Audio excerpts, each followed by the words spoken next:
Quem são as pessoas que integram o meu sistema? Esse é o tema do nosso encontro de hoje. Quando a gente estuda filosofia sistêmica, as ordens do amor, das constelações familiares de Bert Hellinger, a gente sempre está falando de um sistema que a gente chama do sistema familiar. E esse sistema é composto por pessoas, certo? Agora, nesta aula, nesse encontro, a gente vai ver quem são essas pessoas que compõem esse sistema no qual atuam as forças, por assim dizer, ou no qual as ordens do amor estão em constante atuação. É muito importante você entender isso para depois, posteriormente, você conseguir fazer as conexões e ir evoluindo aí, sentindo, aprendendo, estudando e tendo uma compreensão cada vez melhor. Deixa eu compartilhar aqui, ó, sistema familiar, que é o que a gente está olhando aqui sob a perspectiva sistêmica. Quem são as pessoas que integram o meu sistema? A gente fez aqui, montou para vocês uma listinha mesmo, ok? Então vamos lá, ó. Todos os filhos, mesmo abortados, natimortos, meio-irmãos, dados e esquecidos. Esse é um ponto muito importante. Então, todos os filhos, aqueles que nasceram, viveram, eventualmente morreram, aqueles que nasceram estão vivos aí, os abortados, todos os abortos que aconteceram, natimortos, ou seja, nasceu morto já, meio-irmão, ok? Os dados, os filhos dados em adoção ou os esquecidos. Segundo, vamos lá. Opa, olha lá, ó. Pais. Então, quem integra o sistema familiar na perspectiva sistêmica? Pais e seus irmãos biológicos, ou seja, pai e mãe e todos os irmãos biológicos deles. Os tios, nossos tios, considerando se eu for olhar o meu sistema, eu pego meu pai, minha mãe, os irmãos deles, que no caso são meus tios e tias biológicos, ok? Eles integram o meu sistema. Mesmo abortados, natimortos, meio-irmãos, dados ou esquecidos. Então, se a minha avó teve um aborto ali de algum irmão, meio-irmão da minha mãe ou do meu pai, aquela pessoa que eventualmente, se viesse à vida aqui, tivesse uma história aqui com a gente, seria meu tio ou minha tia, pertencem ao sistema. 3. Parceiros anteriores dos pais. Olha que relevante isso daqui. Parceiros anteriores dos pais. E aqui a gente vai vendo, à medida que a gente vai estudando, vivenciando as constelações familiares, que alguns parceiros tiveram uma relevância maior, ok? Então, esses parceiros também pertencem ao nosso sistema, nesse olhar, ao sistema familiar, nesse olhar dessa perspectiva sistêmica da alma. Os avós e, em casos excepcionais, seus parceiros anteriores, ok? Então, o pai e a mãe do meu pai, o pai e a mãe da minha mãe, os avós, e, em alguns casos, inclusive, seus parceiros anteriores. Olha esse daqui. Todos cuja morte precoce ou perdas, ok? Perdas que, eventualmente, eles tiveram, trouxe algum benefício para os membros da família. Então, se houve uma morte precoce ou se alguma pessoa perdeu muita coisa ou perdeu coisas, e isso que ela perdeu, tanto com relação a vínculo quanto com relação a bens materiais, gerou um benefício para o meu sistema, essa pessoa pertence ao sistema. 6. As vítimas mortas por algum membro da família integram o sistema do assassino e vice-versa. Dentro da perspectiva sistêmica, quando há uma morte trágica, dessa forma, em forma de assassinato, por exemplo, essa pessoa que matou e que morreu, elas passam a pertencer ao mesmo sistema. Olha a seriedade disso, hein? Vai ficando mais claro à medida que a gente vai estudando e aprofundando e tendo muito contato com toda essa perspectiva.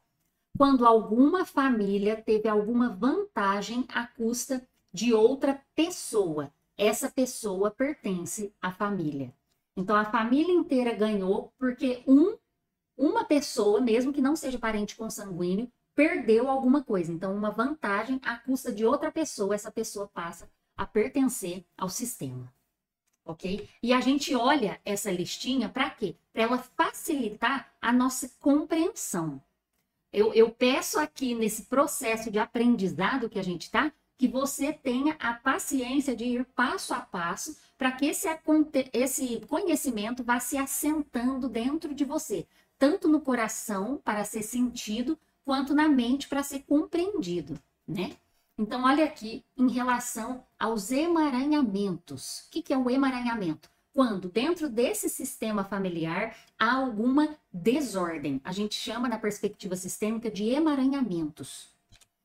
Sempre que um membro da família é excluído, surge um movimento irresistível dentro da família para trazer o membro afastado ou esquecido de volta e lhe conceder o lugar que lhe cabe.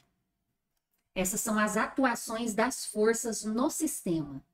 Até que isso aconteça, ele será representado por outro membro da família, mesmo que esse membro não o tenha conhecido ou não saiba nada sobre ele, inclusive de sua existência. Esse é um exemplo de um emaranhamento. Então, quando há, isso aqui está muito ligado à lei do pertencimento. Quando há um membro da família que ele é excluído por esquecimento, e ele está completamente excluído daquele sistema familiar, aquilo vai gerar uma conexão, digamos assim, para ficar um pouco mais didático, com algum membro que o sistema vai escolher, para representar aquele membro que foi escolhido. Na prática, sem generalização, porque nesse estudo nosso, é muito importante que eu frise aqui, você compreenda que não cabe generalização. Existem regras, ordenamentos, funcionamentos, mas cada caso é um caso, cada família é uma família, cada pessoa é uma pessoa. Então não vamos generalizar enquanto a gente estuda, mas a gente pega exemplos para ficar mais claro. Então, existe um excluído que tinha um comportamento X. Às vezes, vem depois uma pessoa nesse sistema que passa a ter um comportamento X, para que o sistema, em algum momento, reintegre aquele que foi excluído. Lembre da existência dele, dê um lugar para ele no sistema dentro do coração. Um membro da família que fizer isso, reverbera para o sistema inteiro. Esse é apenas um exemplo, não se dá só dessa forma. Mas isso aqui, às vezes, a gente lê pela primeira vez e acha muito assustador, porque é uma informação muito disruptiva para o dia a dia da nossa vida, para o que a gente está acostumado, e a princípio ela causa, assim, um certo espanto. Mas por isso que o estudo se dá de forma gradativa. Olha isso aqui, ó. O emaranhamento, que é isso que eu falei agora para vocês, atua de forma impessoal, ou seja, não tem nada a ver. Ah, então vai ser por causa que fulano fez isso com cicrano. Não, ele é impessoal, pertenceu ao sistema, tá um excluído, pega um para relembrar ali, aquele para ele parar de ser um excluído, para ele ter um lugar. E transgeracional, pode acontecer de o emaranhamento ter se dado numa geração passada ou a desordem ter acontecido numa geração passada e ter reflexos hoje aqui. Ele vê apenas o todo e busca restabelecer a ordem na família por meio do pertencimento, ou seja, unir o que foi separado. Essa é a atuação do sistema. Tem até uma frase que a gente fala, o sistema é cruel. Cruel nesse sentido. Ele não olha quem é quem. Existe essa força, ela atua e é em benefício do sistema. Não pode haver excluídos. Vamos falar agora sobre parceiros anteriores. Parceiros anteriores do pai, parceiros anteriores da mãe. Exemplos. Vou adiantar aqui um pouco sobre a lei da hierarquia, mas vamos vê-la em detalhes mais para frente. Que é uma das ordens do amor. E pertencimento, hierarquia e equilíbrio. Só quero trazer exemplos de como os parceiros anteriores dos pais fazem parte de nosso sistema. Então, meu pai uma vez teve uma namorada e, eventualmente, essa namorada teve um aborto, que era filho do meu pai, lá na juventude dele e esqueceu-se dessa namorada, nem sabia desse aborto que aconteceu.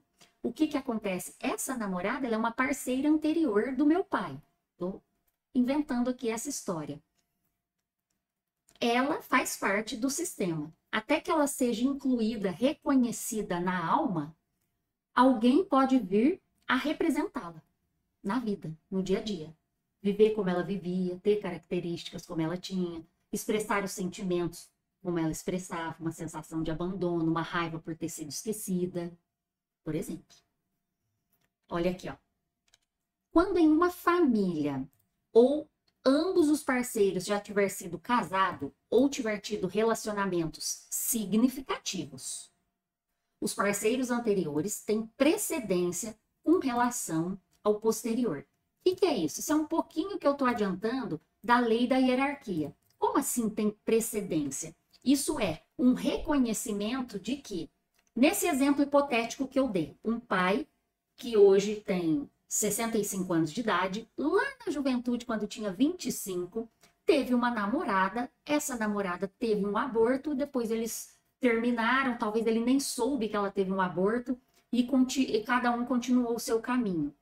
Como ela teve um filho com esse pai de 65 anos lá quando ele tinha 25, isso é um exemplo hipotético aqui, gente, para a gente compreender, nós estamos estudando em conjunto.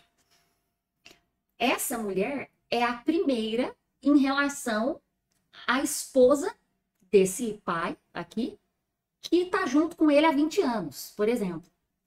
Então, é necessário haver um reconhecimento dela no coração. Ela é a primeira. Essa mãe aqui, que está a família aqui, é a segunda. Essa ordem deve ser respeitada. Esse lugar cabe a ela. E é disso que a gente está falando aqui. Ok? Então, só para exemplificar a relevância de parceiros anteriores dos nossos pais no nosso sistema. Eu, como filha desse pai, posso vir a estar emaranhada com essa primeira mulher lá e ter muitos comportamentos reflexos na minha vida de acordo com o que era dela, do jeito que ela vivia, que ela sentia, o que aconteceu com ela. Até isso a gente busca o ordenamento para que o amor possa fluir. Então ela precisa ser reconhecida, ela precisa ter o lugar de primeira mulher, e isso não significa sair contando histórias para a família que você eventualmente foi buscar, ouviu em alguma constelação particular sua. Não é isso. Se você, como membro dessa família aqui que eu criei dessa história, você é a filha, você fez uma constelação, você descobriu uma coisa dessa, fez sentido ali para você, você dá o lugar para essa primeira esposa no seu coração, faz os seus movimentos internos sistêmicos, se necessário, é acompanhada terapeuticamente, é claro, e para que o amor possa fluir de maneira ordenada dentro ali daquele sistema. Agora, olha lá, ó. Quando isso não é reconhecido, quando um parceiro anterior é depreciado, excluído, rejeitado, por exemplo, o que acontece? Esse parceiro excluído será representado mais tarde por um filho da nova família. Olha o que a gente está falando aqui. Esta criança, então, demonstra sentimentos do antigo parceiro e se comporta de forma correspondente, igual ao antigo parceiro agia ou costumava fazer ou sentir.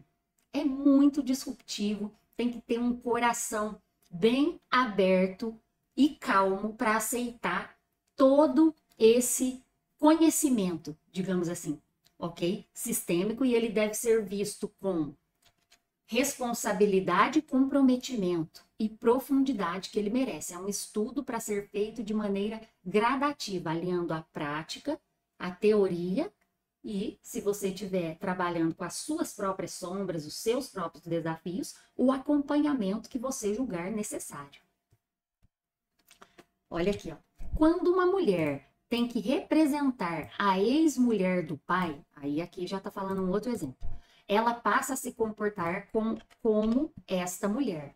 Ela pode sentir raiva do pai ou se comportar como uma mulher melhor do que a mãe. São exemplos que nós estamos dando aqui. Assim, gera-se uma relação pai-filha que se assemelha muito mais a uma relação conjugal. Aí fique com essa informaçãozinha aí. Isso acontece com 100% dos casos dessa maneira? Não, a gente está falando aqui um exemplo, ok? Solução. Então tá, então como que arruma isso, né? Vamos lá, ó. Se em contrapartida a ex-mulher for vista, ó, vista com os olhos do coração, respeitada e acolhida, vou até grifar aqui, ó, no coração da nova família, ok? A filha não precisará mais representá-la e a ordem original é restabelecida. É aquilo que eu falei. A gente está estudando quem pertence ao sistema e estamos vendo aqui consequências de excluir, de não ver alguém que pertence a esse sistema. E como é muito peculiar essa questão de ex-parceiros de pai ou mãe fazerem parte do sistema, a gente pegou esse exemplo aqui para explicar e ficar um pouco mais claro, ok? Agora vamos lá. O que mais que a gente pode falar aqui? Seguindo aquele item que fala que quando uma pessoa tem benefícios em detrimento dela, quando uma família, perdão, tem benefícios baseados no que houve de prejuízo para uma pessoa, essa pessoa passa a integrar também o sistema familiar. E outra lembrança aqui de outro item, a questão dos assassinos e vítimas, que é um tema bastante pesado, porém, dentro da perspectiva sistêmica, ele é muito relevante. E o que observou-se em anos de estudo, prática, foi que quando há um assassinato, assassinos e vítimas ficam conectados a ponto, isso na alma, viu, gente? Na alma. A gente está falando aqui dessa atuação na alma, nessas forças que agem. Ficam no mesmo sistema. Existem inúmeras constelações que comprovam esse vínculo e essas forças que atuam em busca de preservar todo o sistema, ok? Então, de maneira que, só para recapitular para vocês, vamos de novo repassar para a gente fechar quem pertence ao sistema familiar, para a gente poder dar continuidade aí nos nossos encontros. Então, todos os filhos, mesmo abortados, natimortos, meio-irmãos, dados ou esquecidos, pais e seus irmãos biológicos, mesmo abortados, natimortos, meio-irmãos, dados ou esquecidos, parceiros anteriores dos pais, avós e, em casos excepcionais, até os parceiros, ex-parceiros dos avós, parceiros anteriores, todos cuja morte precoce ou perdas trouxe algum benefício para os membros da família. As vítimas mortas por algum membro da família integram o sistema do assassino e vice-versa. Quando uma família teve alguma vantagem à custa de outra pessoa, essa pessoa pertence à família. Por hoje é isso. Até o nosso próximo encontro.